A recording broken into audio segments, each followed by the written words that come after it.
तो 10,000 वर्ल्ड के पिछले एपिसोड में हमने देखा कि लिन फैंग सिनर के साथ बात कर रहा होता है और तभी वहां पर एक पर्सन अपने कई सारे सोल्जर्स के साथ आ जाता है और बोलता है कि लिन फैंग, आज मैं तुम्हें यहाँ पर जिंदा नहीं छोड़ूंगा। अब लिन फैंग उस पर्सन को देखकर उसके सामने बो डाउन करने की कोशिश करता है। तभी वह पर्सन बोलता है कि मेरे सामने तुम्हें यह नाटक करने की कोई जरूरत नहीं, और तुमने मेरे बेटे को वह पॉइजन दिया है तो मैं तुम्हें नहीं छोड़ूंगा। यह सुनकर लिन फैंग को कुछ भी समझ में नहीं आता है और अब वह उस पर्सन से उस बारे में पूछने लगता है, जिस पर वह पर्सन काफी गुस्से में लिन फैंग को मारने के लिए आगे बढ़ता है। पर उस वक्त वह वेटर उसे रोक देता है और बोलता है कि हॉल में फैमिली के सभी एल्डर्स हमारा इंतजार कर रहे होंगे, तो हमें लिन फैंग को वहां पर लेकर चलना चाहिए। और अब सभी सोल्जर्स लिन फैंग को पकड़कर अपने साथ ले जाने लगते हैं। तभी लिन फैंग सिनर से बोलता है कि इस बारे में ग्रैंडफादर को इन्फॉर्म कर दो। अब वह सभी लोग लिन फैंग को पकड़कर एक जगह पर लेकर आते हैं जहां पर लिन फैमिली के सभी एल्डर्स पहले से ही मौजूद होते हैं। पर वहां पर लिन फैंग को अभी भी कुछ भी समझ में नहीं आ रहा होता है और अब इसीलिए लिन फैंग वहां पर उन सभी एल्डर्स के सामने बो डाउन करते हुए बोलता है कि आप सभी मुझे यहाँ पर क्यों लेकर आए हो। तभी वहां पर बैठा एक पर्सन बोलता है, लिन फैंग, तुमने आज यहाँ पर एक क्राइम किया है। तभी लिन फैंग बोलता है, पर मुझे यह नहीं पता कि मैंने यहाँ पर कौन सा क्राइम किया है। तभी लिन फैंग के पीछे से एक पर्सन बोलता है, हाँ मैं भी यह जानना चाहता हूँ कि यहाँ पर लिन फैंग ने कौन सा क्राइम किया है। और यह पर्सन लिन फैंग का थर्ड अंकल जियान यान है। तभी वह पर्सन बोलता है, जियान यान, पहले उस ओर देखो। और अब वहाँ पर कुछ सोल्जर्स यूहोंग की बॉडी को उठाकर लेकर आते हैं। तभी वह पर्सन बोलता है, लिन फैंग, मैं बस तुमसे यही पूछना चाहता हूँ कि क्या तुम्हारी आज यूहोंग के साथ फाइट हुई थी। लिन फैंग हाँ में जवाब देता है। तभी वह पर्सन बोलता है, जियान युआन, अब तो तुम समझ ही गए होगे कि यहाँ पर क्या हुआ है। लिन फैंग ने फाइट के दौरान यूहोंग को पॉइजन दे दिया है, जिस वजह से यूहोंग की यह हालत हुई है। और तभी वह वेटर बोलने लगता है कि आज उसी के सामने लिन फैंग और यूहोंग की फाइट हुई थी और उसी फाइट के दौरान लिन फैंग ने यूहोंग को पॉइजन दे दिया और उसके पास इसके कई सारे गवाह भी मौजूद है। तभी वह पर्सन बोलता है, तो लिन फैंग, क्या तुम यहाँ पर और भी कुछ कहना चाहते हो। यह सुनकर लिन फैंग बोलता है, इसमें मेरी कोई भी गलती नहीं है। उस फाइट के दौरान यूहोंग ने अपनी मार्शल सोल को काफी ज्यादा कंडेंस कर लिया था और मैं बस उस जगह पर यूहोंग से अपनी पूरी मेहनत करते हुए फाइट कर रहा था और कुछ भी नहीं। तभी वह पर्सन बोलता है, एक तो तुमने यूहोंग की इतनी बुरी हालत कर दी है और उसके बाद भी तुम्हें इसका थोड़ा भी पछतावा नहीं है। तभी यूहोंग का फादर बोलता है, लिन फैंग, उस फाइट में यूहोंग ने तुमसे फाइट करते वक्त अपनी मार्शल सोल की पूरी पावर का यूज किया था और तुम ही वह पर्सन हो जिसकी मार्शल सोल उससे छीन ली गई है।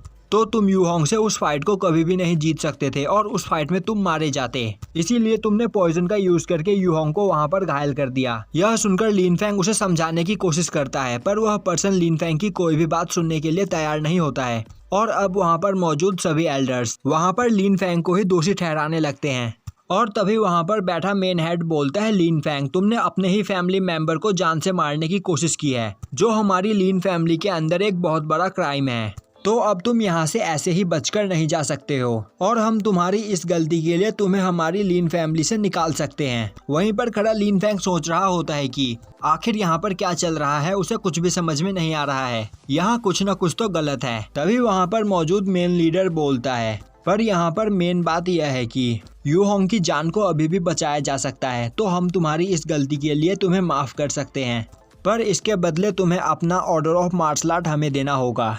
अब यह सुनते ही लिन फैंग समझ जाता है कि आखिर वहाँ पर क्या चल रहा है और अब लिन फैंग बोलता है, तो अब मैं सब कुछ समझ चुका हूँ। अब मैं समझ गया हूँ कि यहाँ पर यूहोंग को अभी तक एंटीडोट क्यों नहीं दिया गया है। यहाँ यूहोंग को अभी बस इतनी ही मात्रा में एंटीडोट दिया गया है जिससे वह यहाँ पर सरवाइव कर सके, पर अगर तुम लोग चाहते तो इसे टाइम रहते ही एंटीडोट देकर पूरी तरीके से ठीक कर सकते थे, पर तुमने ऐसा नहीं किया क्योंकि यह सब तुम्हारी चाल है। तुम सभी लोग मिलकर मुझसे मेरा ऑर्डर ऑफ मार्शल आर्ट छीनना चाहते हो। और तो और अपने बेटे की ऐसी हालत देखने के बाद भी लिन यूसियोंग कुछ भी नहीं कर रहा है, क्योंकि यह सब तुम सभी की मिली भगत है। और अगर उसे सच में अपने बेटे की कुछ परवाह होती तो वह मुझे कब का मार चुका होता। पर यहाँ पर तुम सभी लोग मिलकर मुझसे मेरा मार्शल आर्ट सीक्वेंस छीनना चाहते हो, इसीलिए यहाँ पर तुम सब नाटक कर रहे हो। पर अब मैं किसी भी कीमत पर अपना मार्शल आर्ट सीक्वेंस तुम्हें नहीं दूंगा। तभी वहाँ पर मौजूद हुआ हेड एल्डर बोलता है, लिन फैंग, तुम कुछ ज्यादा ही बोल रहे हो। भले ही ऑर्डर ऑफ मार्शल आर्ट को लिन साओ टियान ने इन्वेंट किया था, पर लिन साओ टियान भी मेरी लिन फैमिली से बिलोंग करता था और इसी हिसाब से ऑर्डर ऑफ मार्शल आर्ट मेरी लीन फैमिली की हुई। तभी लीन फैंग बोलता है मेरे फादर ने लीन फैमिली के लिए इतना कुछ किया और उन्होंने कभी नहीं सोचा था कि लीन फैमिली के एल्डर्स उनके बेटे के साथ ऐसा बर्ताव करेंगे।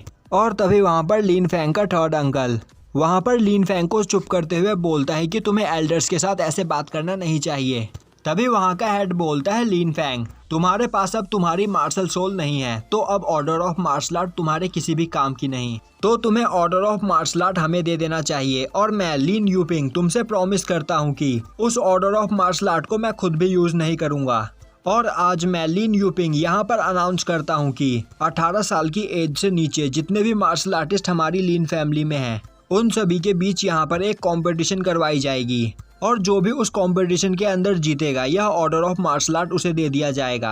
अब यह सुनकर वहाँ पर सभी एल्डर सोचने लगते हैं कि यह ऑर्डर ऑफ मार्शल आर्ट एक टोकन है जिससे कोई भी पर्सन गॉड ऑफ पोल में एंटर कर सकता है, और चाहे कोई पर्सन कितना भी कमजोर क्यों ना हो, एक बार गॉड ऑफ पोल को एब्जॉर्ब करने के बाद वह काफी ज्यादा पावरफुल हो जाएगा। तभी लीन फैंग चिल्लाते हुए बोलता है यह ऑर्डर ऑफ मार्शल आर्ट मुझे मेरे विरासत में मिली है, तो मैं इसे किसी भी कीमत पर किसी को भी नहीं दूंगा। सुनते ही वहाँ पर मौजूद हेड लीन फैंग पर अपने शॉर्ट टेक्निक से अटैक कर देता है, जिसे लीन फैंग रोकने की कोशिश करता है, पर तभी वह शॉट्स बीच में ही रुक जाती है।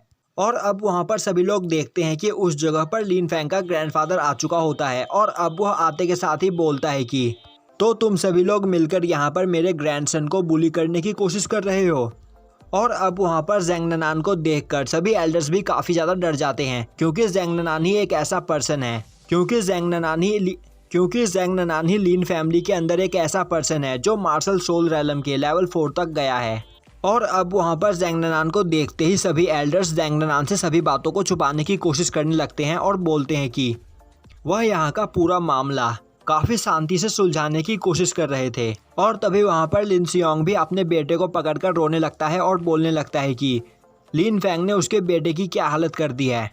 तभी ज़ेंग ननान बोलता है तुम लोग मेरे सामने नाटक करके यहाँ पर बच नहीं सकते हो, और तुम्हें क्या लगता है कि इसमें सारी गलती लीन फैंग की है। यू होंग के पास एक मार्शल सोल है जबकि लीन फैंग के पास कोई भी मार्शल सोल नहीं है। इसके बाद भी यू होंग ने लीन फैंग से फाइट करने की कोशिश की, तो तुम लोगों को क्या लगता है कि यह काम सही है। तभी वहाँ पर सभी एल्डर्स बोलने लगते हैं कि हम यहाँ पर बैठकर इसी बारे में डिस्कस कर रहे हैं और हम सभी को हमारी फैमिली के लॉ को भी लेकर चलना है। तभी ज़ेंग ननान बोलता है फैमिली के कानून को दिखाकर तुम मुझे बुली करने की कोशिश मत करो। मुझे पता है कि तुम सभी लोग मार्शल आर्ट सीक्वेंस के पीछे पड़े हो, पर ऑर्डर ऑफ मार्शल आर्ट लेने से पहले तुम्हें मुझसे निपटना होगा।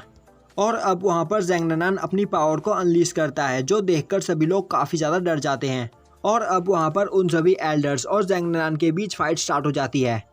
तभी लीन फैंग का थर्ड अंकल लीन फैंग और सिनर को लेकर उस जगह से बाहर निकल जाता है, और अब थोड़ी देर बाद ज़ेंग ननान भी वहाँ से बाहर आ जाता है। उसी के पीछे सभी एल्डर्स भी बाहर आते हैं। वहीं ज़ेंग ननान से फाइट करके उन सभी एल्डर्स की हालत ख़राब हो चुकी होती है, और यहीं पर यह एपिसोड ख़त्म हो जाता है।